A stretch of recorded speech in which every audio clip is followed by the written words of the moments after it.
Critically engaging with the legacies bequeathed to us, the history of the University of the Free State, contextualizing nationalisms. The usual starting point at which the history of an institution, like a university, is placed is the date when it was officially established. In the case of the University of the Free State, this would be 1904. However, in our quest to engage meaningfully with the legacies of the university's history, we need to go back further in order to contextualize the time and space which influenced how the university would be established, shaped, and the resultant symbolism still visible today. Our story starts in 1855, when the governor of the Cape Colony, Sir George Grey, requested an amount of £2,500 from the British government to help establish a seminary of the Dutch Reformed Church in Bloemfontein, a new settlement which existed outside of the British colonial government's borders. This seminary would in later years become the UFS we know today. Bloemfontein had, in the colonial sense, been founded in 1846 by Major Henry Warden, a British officer tasked with the setting up of a military residency in the area to manage the land agreements brokered by the British between, and among others, the Boers and the British, and the Boers and the Griquas. By 1848, the area between the Orange and the Vaal rivers was declared the Orange River Sovereignty, and the first Dutch Reformed congregation would be established in Bloemfontein, followed by the building to the house of the first Parliament of the Boers. In 1854, the Bloemfontein Convention proclaimed the area between the Orange and the Vaal rivers as the borders of the Free State Republic under the independent rule of the Boers. By 1859, and with other funds collected through the Dutch Reformed Church to establish Grey College, the Reverend Andrew Murray, who was the minister at the Dutch Reformed Church in Bloemfontein, was appointed as its first principal. The seminary, however, struggled, and was only when Dr. Johannes Brill took over as rector in 1873 that it started flourishing as a school. Dr. Brill's influence went beyond that of education, having been born to a family in which his father was a professor in the Netherlands who focused on the writing of history such as those of Jan van Riebeeck, and also on the development of textbooks on linguistics as well as religion. Dr. Johannes Brill brought with him a keen interest also in the development and promotion of Afrikaans as a language as valid as that of English. 2 years after he became the rector of the Grey College School, he began delivering a series of public lectures in Bloemfontein, in which he argued that Afrikaans was not a Dutch hybridity or dialect, but that it, like English, also followed normal language laws and thus needed to be recognized as a language in its own right. His argument was extremely important in that it aligned to the broader nationalism ideals of the Boers or Afrikaners, who argued that for years had struggled under an oppressive British system which had denigrated their language and their culture as being inferior. The need for the Afrikaans to formalize and develop and strengthen their group as a nation through language, and which would be accorded equal recognition to that which the English language received, was considered an extremely important task for them to achieve. Nationalism and nation building are understood to have been important concepts for the period from the mid-1700s into the 1800s, in South Africa and globally too. In Southern Africa, and as groupings of people from different languages found themselves occupying the same areas in the 1700s, and as the need to defend themselves against potential external threats emerged, so a nation-building process had started.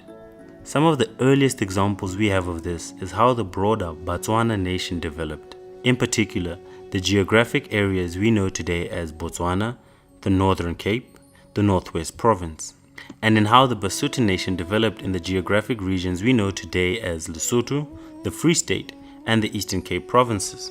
Globally, the period from the late 1700s onward brought about a renewed sense of nationalism as groupings of people of the same language and of the same culture argued for their recognition as separate nations.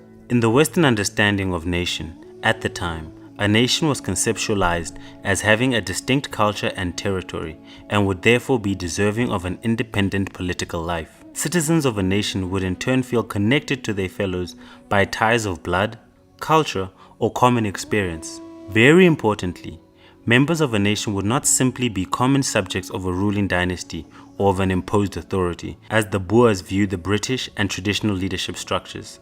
Embedded within the concept of nation would also be the role that language and national identity would also play. Before 1871, globally, language was a crucial element in the creation of a feeling of national unity. But language and citizenship rarely coincided. The idea of redrawing the boundaries of states to accommodate linguistic, religious, and cultural differences therefore grew in the 1800s.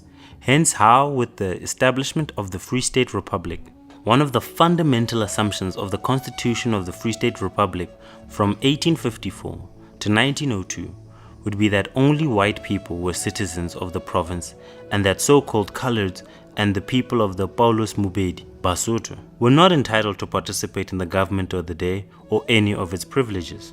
Through the various nationalism projects taking place globally, different versions of nationalism emerged.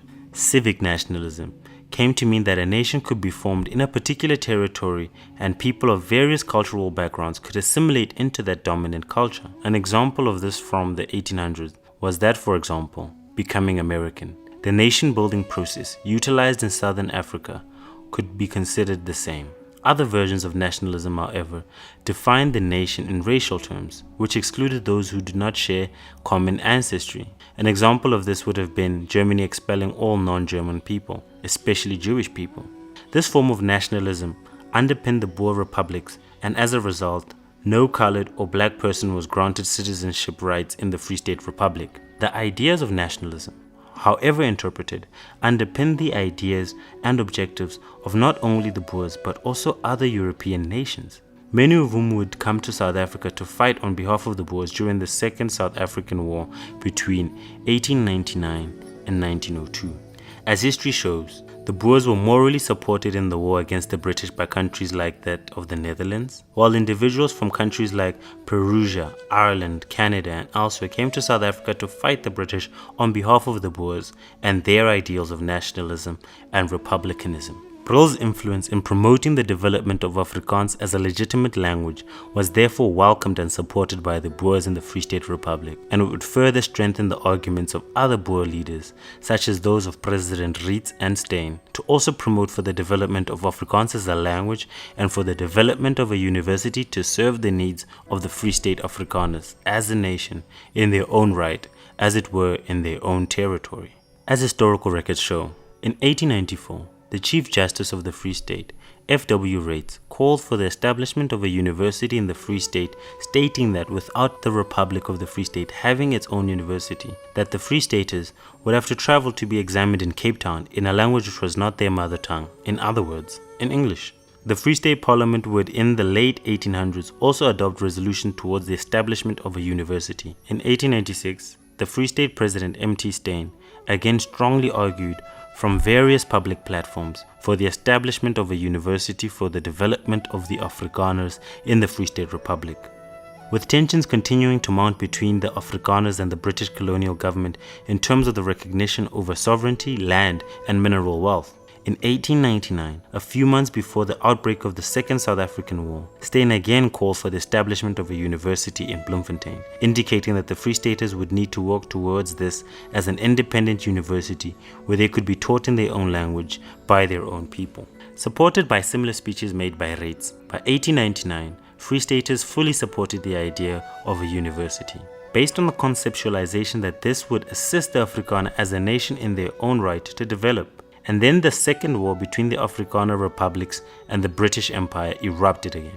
Fought over the period of 1899 to 1902, and with the Boers receiving some financial but more moral and physical support from nations spread across the globe, the war caught the attention of the global audience. Here in South Africa was a newly defined nation attempting to defend their independence against the colonizer, just as so many other nations had attempted to do themselves. The war was brought to an end through a supposed pragmatic treaty in 1902, signed in Vereeniging between the two warring nations. We say pragmatic because, as history shows, for the British, this war had been one of the most expensive ever conducted globally and was draining the fiscus of Britain. For the Boers, although with many willing to continue the fight, the destruction of the Boer nation was reaching epidemic proportions. As a means to disempower the Boers, Lord Kitchener of the British colonial government and who was leading the war effort against the Boers, gave the instructions for the British to force all Boer women and children both off farms and out of their houses in the towns into concentration camps by burning down and looting their houses and by killing or taking all of their livestock, to name but a few measures. Shortly after the Treaty of Vereeniging, and through which the two Boer republics would lose their independent status and be placed back as colonies of the British Empire, schooling up to matric level was now offered as part of Grey College. Central to the needs of this time was the necessary support and redevelopment of the Boer nation following their destruction during the war. Most Boers and their families and communities were destroyed, homeless, poverty-stricken and helpless. In June 1903, the education departments of the four colonies held a conference to discuss the establishment of a single South African university with provincial campuses. This later was to become the University of South Africa, or UNISA as we know it today.